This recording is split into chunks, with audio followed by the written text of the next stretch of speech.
The accident took them both. Her husband is in the driver's seat, her horse in the trailer behind. One moment they were coming home. The next moment, everything she loved was gone. But in the months that followed, in the quiet hours when grief felt too heavy to carry, she began to feel something. A presence, a warmth, a knowing that she couldn't explain. Her horse had never left her side. This is a story about loss and love and the connections that death cannot break.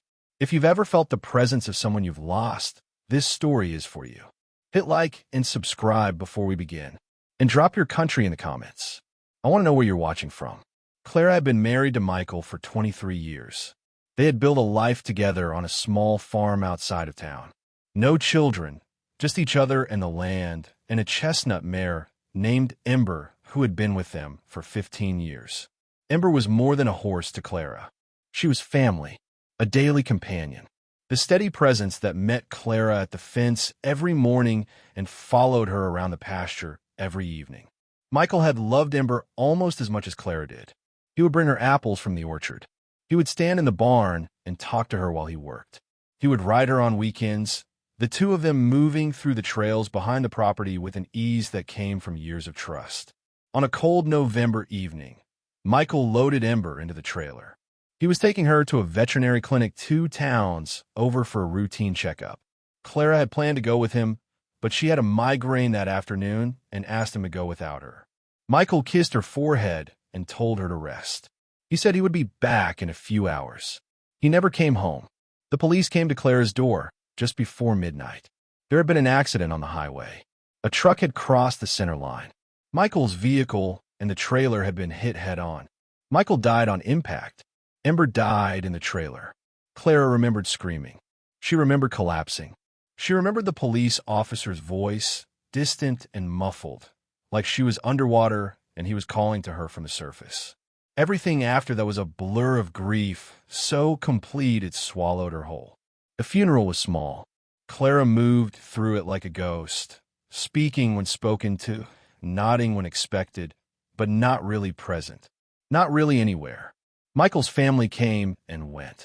Friends brought casseroles and flowers and sympathy cards.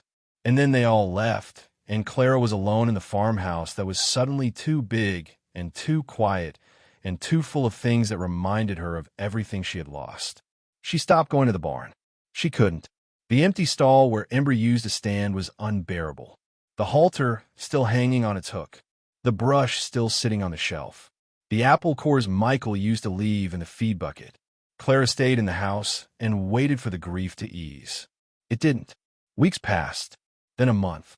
Clara existed but didn't live. She ate because her body required it. She slept because exhaustion forced her. But she felt hollow, emptied out, like the accident had taken more than Michael and Ember. It had taken her too. Then, one evening in late December, Clara felt something. She was sitting on the porch, wrapped in a blanket, staring at nothing. The sun was setting. The air was cold. And suddenly, she felt warmth against her shoulder. Not the warmth of the blanket or the fading sunlight. Something else.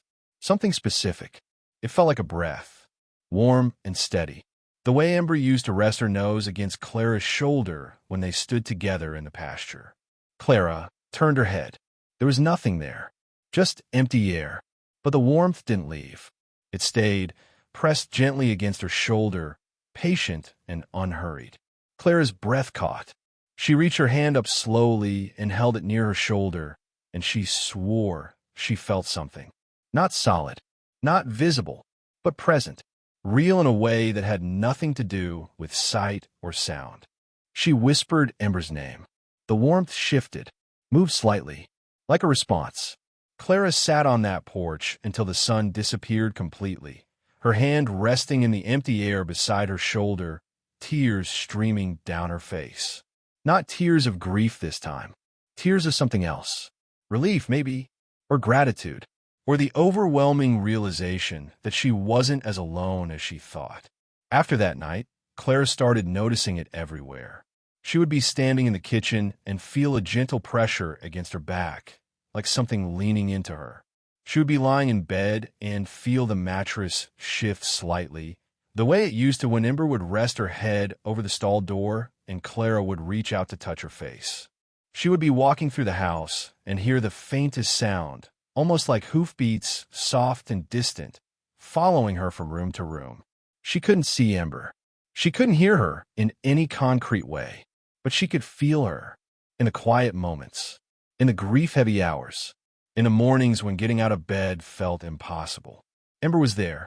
Clara started talking to her, out loud, the way she used to. She would tell Ember about her day, about how hard it was, about how much she missed Michael, about how empty everything felt. And every time she spoke, she would feel that warmth, that presence, that gentle pressure that said without words that Ember was listening, that Ember was staying, that Clara didn't have to carry this alone. The months passed slowly. Winter gave way to spring. The grief didn't disappear, but it changed. It became something Clara could carry instead of something that carried her. She started going back to the barn. She cleaned Ember's stall. She put fresh hay down. She hung the halter back on its hook, not because she needed it, but because it felt right to keep it there. She started riding again. Not Ember, of course, but a neighbor offered to let Clara ride one of their horses, a gentle mare who reminded Clara just enough of Ember to feel comforting without being painful. And every time Clara rode, she felt Ember with her, in the rhythm of the hoofbeats, in the movement of the horse beneath her, in the wind that seemed to brush against her face at just the right moments. 1 year after the accident, Clara stood at the fence where she used to meet Ember every morning. The sun was rising. The pasture was green. And Clara felt, for the first time since that November night, something close to peace. She missed Michael. She would always miss Michael. And she missed Ember with an ache that would never fully heal. But she wasn't alone. Ember had stayed. Even death hadn't taken her away. And in that presence, in that quiet, invisible companionship, Clara found the strength to keep going. She whispered thank you into the morning air, and she felt, just for a moment, that familiar warmth against her shoulder. Steady, patient, unchanging. Ember would stay as long as Clara needed her, and Clara would carry on. For both of them, Clara lost everything in one night. But love, real love, doesn't end when life does. It stays. It adapts. It finds ways to hold us even when we can't see it. Ember never left Clara's side, and in that invisible presence, Clara found the strength to heal. If this story touched you, share it with someone who needs to feel less alone today. Subscribe so you never miss these stories. And drop a comment below. Have you ever felt the presence of someone or something you've lost?